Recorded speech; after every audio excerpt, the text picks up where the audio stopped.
Le réveil en douce. Suite de mon entretien avec Barbara Caloui, cette thérapeute installée à Bordeaux, qui après avoir été kinésithérapeute et ostéopathe, s'est spécialisée dans le Theta Healing. La première partie de l'entretien s'était terminée sur l'évocation des expériences mystiques et j'ai demandé à Barbara de me raconter quelles expériences mystiques elle avait faites. Je vais en donner deux, l'expérience du vide et l'expérience de l'amour. L'expérience du vide, alors pour le coup, c'était en soins, pendant que je donnais un soin.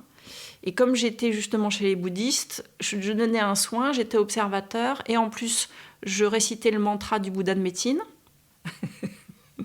Et finalement, à un moment donné, ça a craqué, voilà, ça a tout fait craquer, et il y a eu absorption de la conscience. C'est-à-dire que ça a fait, voilà, et puis plus rien. Il y a vraiment eu retournement, plus rien. Et c'est quand ça revenait que là, c'est comme si on me l'a montré plusieurs fois, parce que c'est arrivé plusieurs fois, absorption.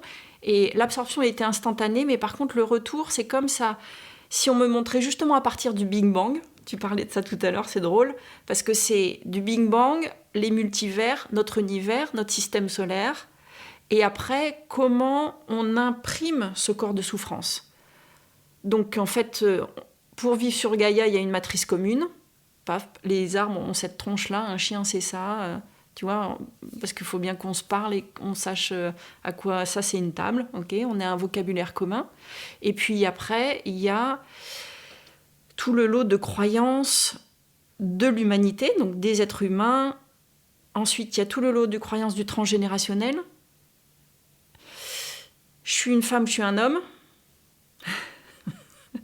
Donc le lot de croyances de l'homme ou le lot de croyances des femmes en général, en France. Enfin, voilà. Et puis après, hop, il y avait Barbara. Il y avait l'hologramme Barbara qui était faite de tout ça, et ensuite le corps physique qui revenait. Donc plusieurs fois, on m'a montré toutes les étapes pour arriver à un corps physique. Donc de l'expansion à la rétraction pour que les atomes de Barbara tiennent ensemble. C'était énorme, ça. Enfin, moi, et j'adore, parce que j'étais un peu Sherlock Holmes. Donc, tu sais, c'est parce que je me suis toujours posé la question, comment se crée la maladie ? Bon, bah là, on me montrait toutes les étapes, en fait. Enfin, pas forcément de la maladie, mais comment on se crée nous, déjà. Et puis, avec la seule croyance initiale de la séparation, que nous ne sommes pas la source. Voilà. Donc ça, c'était l'expérience du vide et le retour, avec tout comment ça marche. À minimum, parce que je ne sais pas tout, mais... Et enfin, à l'instant, tu crois tout savoir et puis après, tu oublies, plutôt. Il y a l'omniscience et puis après, ça se perd, évidemment. Et puis l'expérience de l'amour où, d'un seul coup, en fait, tout est amour. C'est-à-dire, tu es l'amour et je t'aime. Tu es l'amour et je t'aime. C'était ça, l'expérience de l'amour, pour moi. Donc... Je voyais une table, elle était l'amour et je l'aimais. Je voyais un homme, une femme, c'était l'amour et en plus je l'aimais. Donc c'était vraiment pas l'expérience forcément que de l'énergie qu'on voit qui est goûtée comme amour, ça c'est sûr, je l'avais eu aussi. Mais là, en plus, c'était quand je suis en relation, ça aime en plus. Bon, alors ça, celle-là, elle est marquante parce qu'on a envie de la retrouver. Bon, voilà, mais c'est une expérience, c'est un début, une fin. Ouais. C'est ça. C'est une expérience, il y a un début et une fin. Ah. Parce que, j'en sais rien, le parce que d'ailleurs, il n'y a pas de parce que, mais c'est comme ça s'est vécu. Et ça, c'était donc les expériences mystiques, mais qui étaient vécues, enfin finalement, c'était joyeux après, même après, voilà. Et ensuite... il y a eu une expérience qui était beaucoup plus douloureuse, c'est la nuit noire de l'âme, pour moi. Où, j'ai envie de dire, comment ça s'est fait pour moi, la lumière s'est éteinte. J'avais plus accès à la lumière. Et en plus, j'avais beaucoup travaillé. Il y avait encore... Et je pense qu'une nuit noire, c'est fait pour enlever justement la dualité, les dernières racines de dualité. C'est que...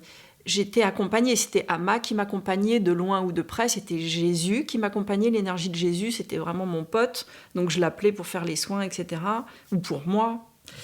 Mais il y avait toujours un extérieur, une lumière extérieure à moi. Et là, il n'y avait plus personne. Il n'y avait plus Jésus, il n'y avait plus Ama, il n'y avait plus la lumière, il n'y avait rien. Il y avait extinction des désirs. Je ne voulais plus rien dans le monde. Ça ne voulait plus aucun élan du cœur. Il n'y avait rien. Mais par contre, il restait toutes les aversions. Et toute la souffrance. Ça, c'était une période hyper douloureuse. D'autant qu'au départ, dans les gens que je connaissais autour de moi, déjà, j'avais pas beaucoup de gens éveillés, enfin, j'avais pas du tout d'estampillés éveillés.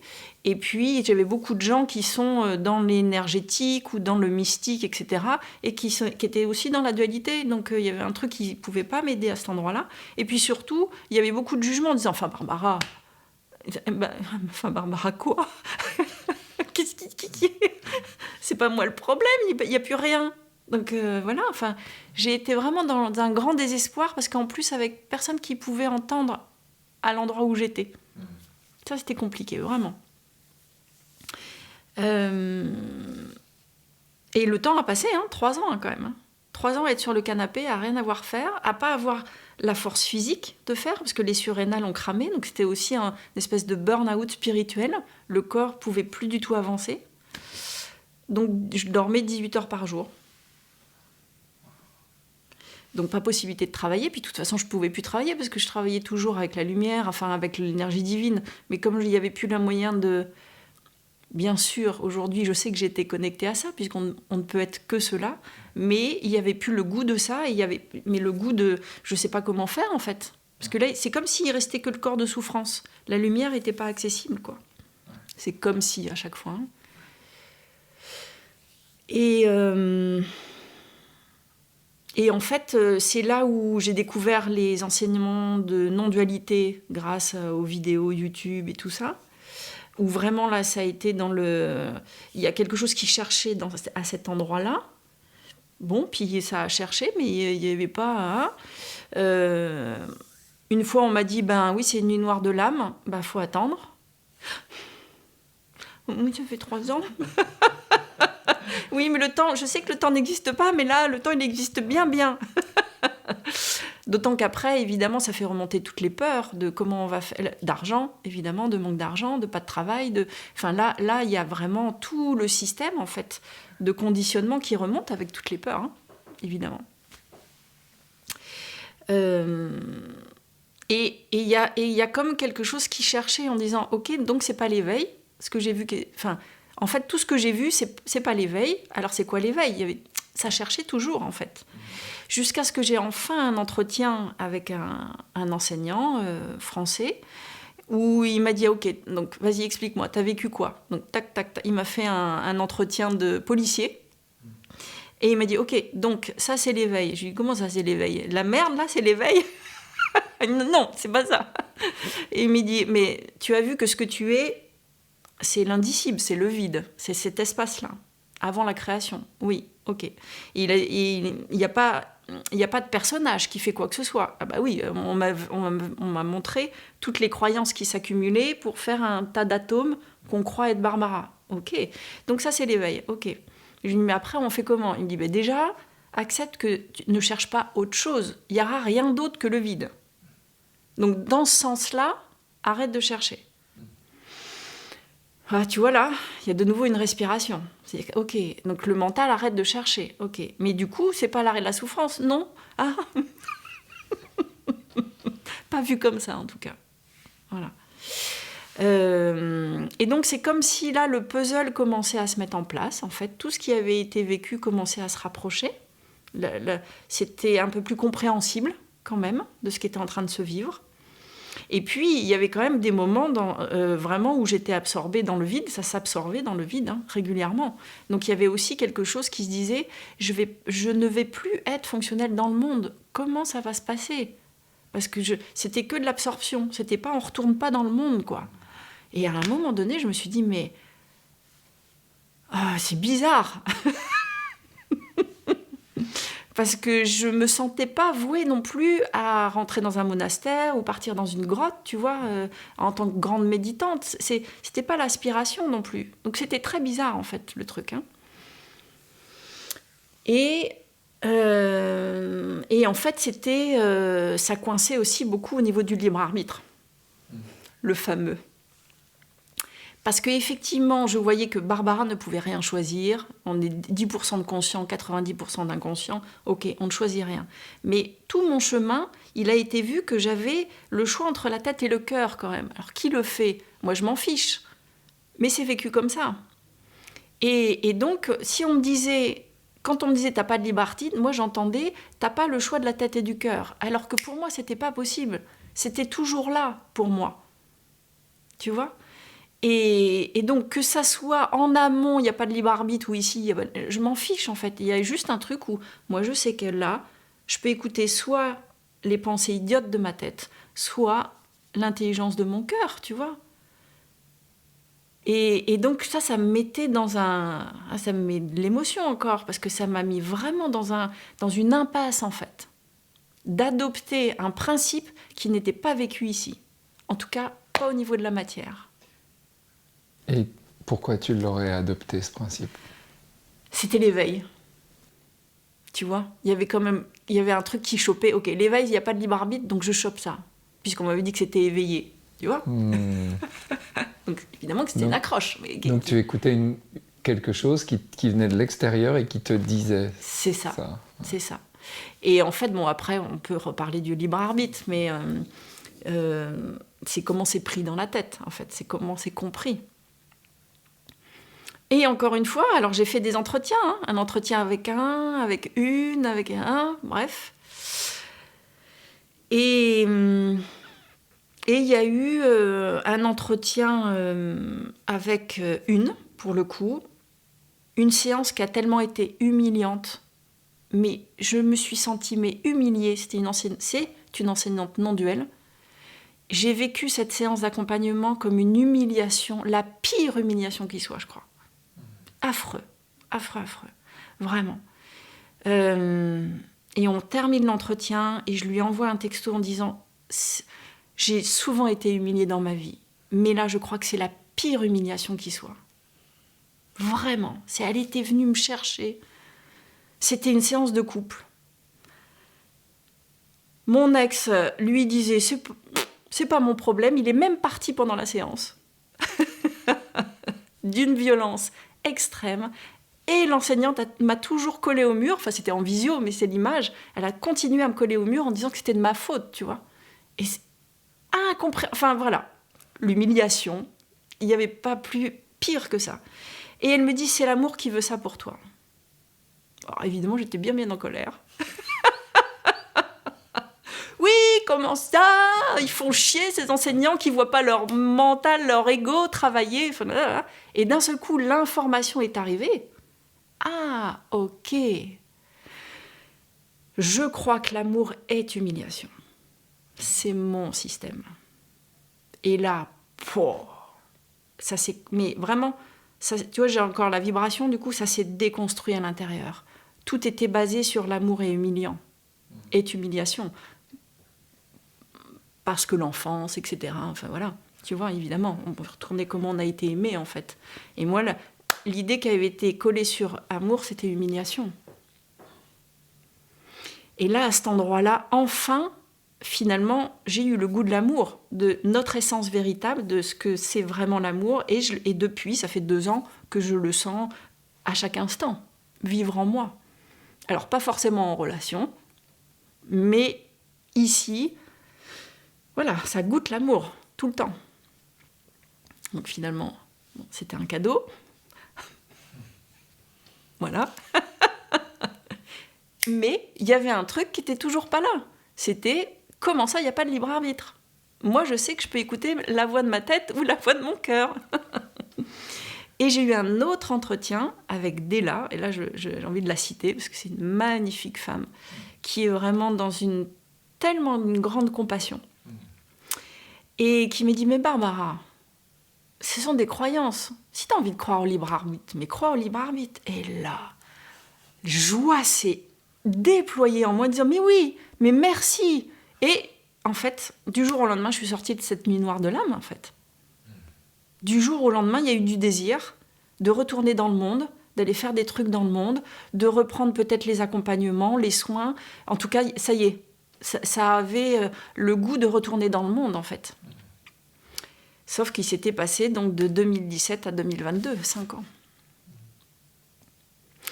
Et quand tu me disais peut-être d'où te vient l'idée de partager, ben, donc c'est tout ça. Et aussi de dire attention aux fausses idées. Aux fausses idées. Ou en tout cas ce que votre mental interprète et va choper, parce que de toute façon, on va s'agripper à des idées qui ne sont pas les nôtres et qui peuvent nous mettre vraiment dans l'impasse, en fait. D'aucuns te diraient que c'était comme ça que c'était écrit. Ok, peut-être. Et puis, avec des réminiscences de vie à côté, enfin, peu importe, voilà, voilà, il fallait que ça... Et puis, il y a, sous-jacent de la nuit noire de l'âme, il y a l'histoire des saints. Hein. Beaucoup de saints ont vécu ça, en fait. Donc, il y avait aussi à déprogrammer un peu les croyances judéo-chrétiennes. Enfin, bon, il y a évidemment tout ça qui s'est fait, hein, tu vois. Mais l'envie de partager, elle vient de là, alors, c'est poser des mots en sachant que peut-être ils vont être mal compris, ça c'est sûr, mais en disant, ok, j'ai vécu tout un bordel sur le chemin d'éveil, du coup, si vous, c'est le bordel, bah viens, on va en discuter ensemble. Parce que peut-être qu'on va pouvoir tirer la ficelle et voir où est le bordel. Parce que pour moi, le chemin spirituel a été un chemin de souffrance, et que je pense vraiment qu'on peut le faire autrement. Pourquoi pas ? Enfin, moi, j'ai envie d'ouvrir la possibilité que ça peut être en douceur, pour le coup. C'est précieux pour moi. Et qu'on n'a pas besoin d'un enseignant qui nous humilie pendant 1 heure pour voir qu'on a une croyance sur l'humiliation, de amour égale humiliation. Et finalement, à cet endroit, donc j'avais envie de partager à cet endroit-là. Il a fallu enlever toutes les peurs de montrer ma bobine sur les réseaux sociaux et tout ça, faire genre un coming out... à tout le monde, hein, de qui je suis, du chemin spirituel, de toutes ces choses qui ne sont pas communément quand même verbalisées, sauf dans le monde spirituel, tu vois. Donc il a fallu dépasser tout ça. Et puis est arrivée aussi la méthode Theta Healing, qui est justement une façon de lire l'énergie et puis de déprogrammer, en fait, de réencoder. La ligne 0,1, là, elle ne va pas, on va la remplacer par 0,2. Du coup, on va enlever que l'amour est humiliation, puis on va mettre que l'amour est respect, joie, enfin, c'est vrai, on choisit les mots ensemble. Et comme le verbe est créateur, bah, on change. Et donc, je n'ai pas besoin d'humilier quelqu'un pour lui faire voir qu'il a une croyance de amour égale humiliation. Et ça a participé à mon envie, parce qu'à un moment donné, quand c'était vraiment installé pour moi, le truc de « ok, c'est calé, j'ai plus rien à chercher pour moi, tout est là », mais par contre, comment j'accompagne l'autre, il y a vraiment un désir de l'accompagner en douceur, en fait. Et de ne pas être l'instrument d'humiliation pour montrer à l'autre qu'il a une croyance sur l'humiliation. Parce que c'est comme ça que ça s'est fait avec cette enseignante. Je vois bien que c'est l'esprit qui est passé par là pour me secouer, hein. Il n'y a aucun problème, j'ai pas de problème avec l'enseignante. C'est moi qui avais un problème avec l'amour. Donc ça s'est fait comme ça, évidemment. Et tout ça, c'est l'esprit qui fait ça, hein, le grand esprit. Mais je me dis, ok, mais j'aimerais ne pas être l'instrument d'une blessure pour que l'autre voit où est sa blessure. Est-ce qu'on peut le faire autrement, si c'est possible ? Et le Theta Healing est arrivé, quoi. La façon finalement de changer les codes. Ce qu'on m'avait déjà montré avant, hein, on n'est que des codes. Donc quel code on peut changer ? 0101, ça fait amour égale humiliation. Viens, on vire ça et on met 0D, 02, l'amour et respect et douceur. Et la vie, elle change derrière. Bien sûr. Parce que c'était une ligne de code qui était foireuse. C'est ça. Et on peut le faire en douceur. On n'est pas obligé d'aller se taper la tête contre le mur pour dire il y a un mur. La semaine prochaine, on retrouvera Barbara pour nous parler de ce que c'est que le Theta Healing. Et je voulais ajouter que je suis ici à la Tribu de Lavaux parce qu'hier, la 3e retraite que j'ai organisée depuis le mois de septembre 2023 s'est achevée. C'était une retraite autour des 3 principes. Et j'en profite pour vous dire que 2 autres retraites se profilent et que bientôt vous allez en entendre parler. La première se situera à Pau, le week-end du 15 août avec Jean-Marc Langronne, autour d'un concept dont je vais beaucoup parler, qui s'appelle la clarification. Et puis la semaine suivante, le 22 août, ici à la Tribu de Lavaux, je retrouverai Ludovic Fontaine pour une nouvelle retraite, comme celle que nous avons organisée le 13 janvier. Mais cette fois, ça durera 4 jours. Si vous êtes intéressé, vous pouvez d'ores et déjà écrire, avant même d'avoir les détails de la retraite, pour pré-réserver une place et guetter sur les réseaux les annonces qui vont être faites dans les semaines qui viennent.